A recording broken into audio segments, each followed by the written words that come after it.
नमस्कार, आप देख रहे हैं एडिवेंट मीडिया। आज दिन मंगलवार 14 जुलाई 2026। आइए जानते हैं आज विभिन्न शहरों में आयोजित होने वाले प्रमुख कार्यक्रमों की जानकारी।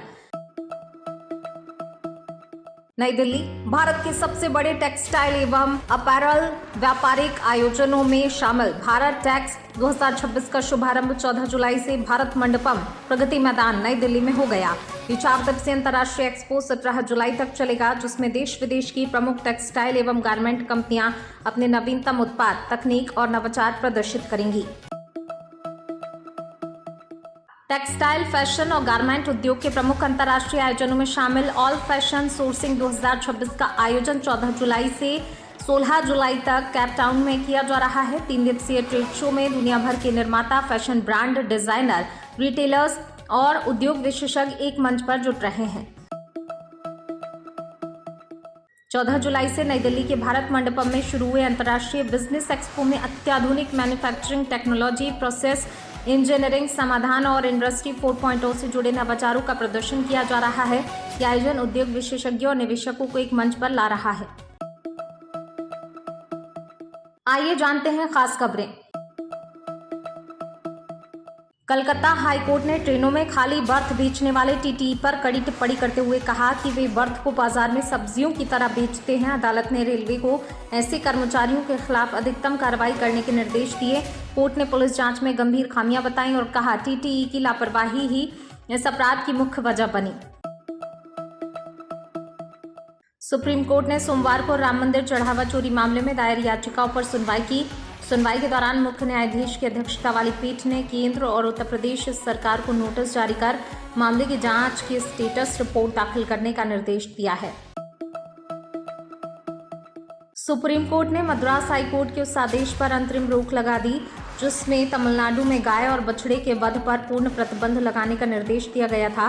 राज्य सरकार ने दलील दी कि यह आदेश तमिलनाडु पशु संरक्षण अधिनियम 1958 समेत मौजूदा कानूनों के विपरीत है।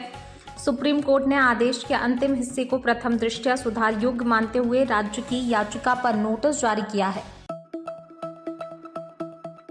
राम मंदिर में चंदा चोरी के बाद व्यवस्थाओं में बड़ा बदलाव होने वाला है। नई टीमों को जिम्मेदारी सौंपी जाएगी। धार्मिक कार्यक्रमों से लेकर पार्किंग, प्रसाद वितरण और लॉकर संचालन तक कई समितियों के नेतृत्व में परिवर्तन होगा। कोलकाता एयरपोर्ट के अंदर बनी 136 साल पुरानी मस्जिद में नमाज के लिए एंट्री पास जारी करने पर रोक लगा दी गई है। मुख्यमंत्री शुभेंदु अधिकारी ने फैसले का समर्थन किया है और राष्ट्रीय सुरक्षा को सर्वोपरि बताया है। कानपुर में भीषण सड़क हादसा हुआ। घटना में 3 लोगों की जान चली गई जबकि 9 लोग घायल हो गए। घटना के बाद मौके पर चीख पुकार मच गई। टीएमसी सांसद कीर्ति आजाद ने पार्टी के बागी गुट को नकली बताते हुए कहा कि बंगाल में ममता बनर्जी से बड़ा कोई नेता नहीं है। इसके साथ ही कहा कि ऋतव्रत बनर्जी अब तक चुनाव आयोग के सामने दस्तावेज में क्यों नहीं जमा करा सके। प्रधानमंत्री नरेंद्र मोदी ने इंटरनेशनल फिजिक्स ओलंपियाड में गोल्ड मेडल जीतने वाली भारतीय टीम को बधाई दी। उन्होंने छात्रों की उपलब्धि को देश की युवाओं की प्रतिभा और विज्ञान के प्रति उनकी रुचि का प्रमाण बताया। तमिल अभिनेता आर्या कानूनी मुश्किलों में फंस गए हैं। उनके खिलाफ करोड़ों की धोखाधड़ी का केस दर्ज किया गया है। भारत और इंग्लैंड के बीच 3 मैचों की वनडे सीरीज का पहला मुकाबला मंगलवार को खेला जाएगा। इस सीरीज में विराट कोहली भी खेलेंगे जो लंबे समय बाद भारतीय जर्सी में नजर आएंगे। कोहली के पास इस दौरान कुछ रिकॉर्ड्स तोड़ने का मौका भी होगा। गाजियाबाद में अपहरण के बाद सामूहिक दरिंदगी और कत्ल के मामले में नया खुलासा हुआ है। आरोपियों ने साजिश रचकर वारदात को अंजाम दिया। आरोपी 10 दिन से बच्ची और उसके भाइयों से मेलजोल बढ़ा रहे थे। आरोपियों ने बच्ची के भाई को पहले समोसा खिलाया था, इसके बाद उसकी बहन को उठा ले गए। अमेरिका ने ईरान के खिलाफ एक और सैन्य अभियान चलाते हुए कहा कि इसका उद्देश्य हॉर्मुज जल डमरू मध्य में वाणिज्यिक जहाजों को निशाना बनाने की ईरानी क्षमता को कमजोर करना है। सेंटकॉम के अनुसार कार्रवाई राष्ट्रपति डोनाल्ड ट्रंप के निर्देश पर की गई है। ईरान ने इन हमलों को संयुक्त राष्ट्र चार्टर का उल्लंघन बताते हुए जवाबी कार्रवाई की चेतावनी दी। लखनऊ कानपुर के बीच बना ये एक्सप्रेसवे भारत का पहला ऐसा एक्सप्रेसवे है जिसे automated intelligence machine guided construction तकनीक का इस्तेमाल करके बनाया गया है। ये तकनीक न सिर्फ निर्माण की गुणवत्ता सुनिश्चित करता है बल्कि बेवजह के खर्चों और मटेरियल की बर्बादी को भी कम करता है। इससे पहले इस उन्नत तकनीक का इस्तेमाल केवल अमेरिका और जर्मनी जैसे देशों में ही होता था। वायरल सीसीटीवी फुटेज का हवाला देकर नोएडा प्राधिकरण के अधिकारी मौत का कारण पानी में करंट उतरना बता रहे हैं। विद्युत निगम के अधिकारियों का कहना है कि करंट उतरा नहीं था। इस तरह कार्रवाई तो दूर, अब तक आर्यन की मौत का कारण तक स्पष्ट नहीं हो पाया है। वहीं पुलिस शिकायत का इंतजार कर रही है। दतिया विधानसभा उपचुनाव के नामांकन के आखिरी दिन कांग्रेस ने शक्ति प्रदर्शन के साथ चुनावी बिगुल फूंक दिया है। पार्टी प्रत्याशी कुंवर घनश्याम सिंह ने सोमवार को अपना नामांकन पत्र जमा किया। इस दौरान मंच पर प्रदेश के दिग्गज नेता मौजूद रहे। वहीं इस बीच पूर्व मुख्यमंत्री दिग्विजय सिंह के बयान से सियासत गर्मा गई है।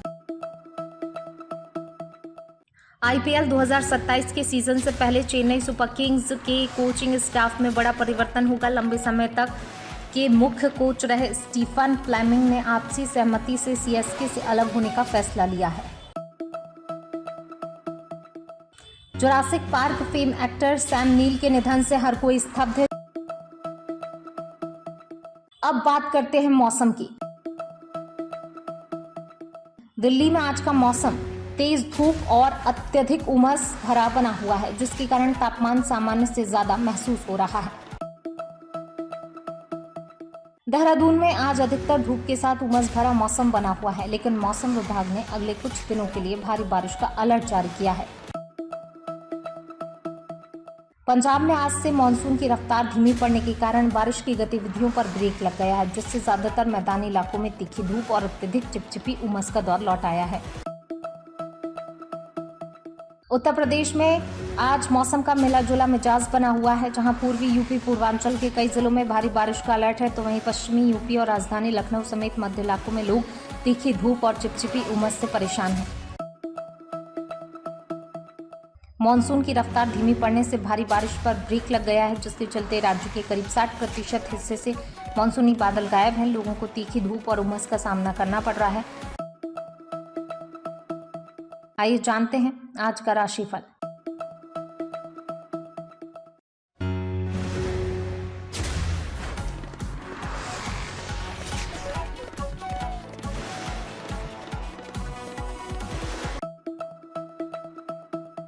अपनी खबर, कार्यक्रम या विज्ञापन प्रकाशित कराने के लिए नीचे दिए गए कॉन्टैक्ट नंबर व ईमेल पर आज ही संपर्क करें।